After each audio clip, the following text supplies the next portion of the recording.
اس ویلے دنیا بھی سب تھی گمبھیر مسئلہ گلوبل وارمنگ ہے جس تے قابو پانا واسطے پوری دنیا جٹی دی ہے کیونکہ ماحول دی صفائی ماحولیاتی توازن برقرار رکھتی ہے۔ یہ نہ صرف انساناں بلکہ چوکھراں، رکھ بوٹیاں اور دوئے خشرات الارض واسطے بھی مجھ ضروری ہے۔ ماحول دی صفائی سیاحت اور صنعتاں واسطے بھی بہت فائدہ مند ہے جس نال معاشی ترقی وچ مدد ملتی ہے۔ لیکن اگر اسی بھارت دے زیر تسلط جموں کشمیر دا جائزہ کندے ہاں تو بھارتی حکومت اتھے دے ماحول کو تباہ کرنے اتھے تلی دی ہے۔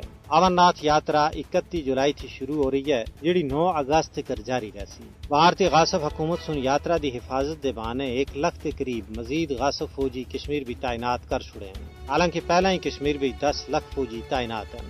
مودی دی فسطائی حکومت یاترا دی حفاظت واسطے سارے وسائل بروئے کار آن رہی ہے، جبکہ دوئی آزادیاں دے نال نال کشمیری مسلمانہ دی مذہبی آزادی سلب کر کے دی ہے۔ بالخصوص 5 اگست 2019 تھی بعد کشمیری مسلمانہ کو نماز عید اور نماز جمعہ ادا نہیں کر دیتی گئی۔ دوئے پاسے سالاں سال تھی یاتریاں دی تعداد وچ بڑھوتری دی وجہ نال کشمیر دے قدرتی ماحول کو سخت خطرات لاحق ہو گئے۔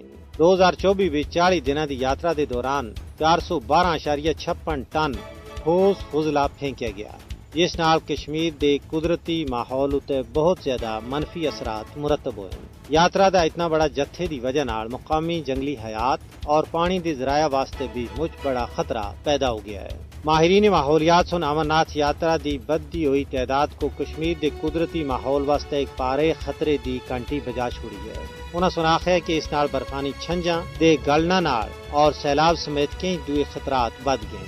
اس واسطے بھارتی حکومت کو چاہیے کہ وہ کشمیر دے قدرتی ماحول کو برقرار رکھنا واسطے یاتریاں دی تعداد وچ کمی کرن، ورنہ یونائیٹڈ نیشنز انوائرمنٹ پروگرام دے قانون دی خلاف ورزی ہوتا ہے اس دے خلاف تعدیبی کاروائی کی جا سکتی ہے۔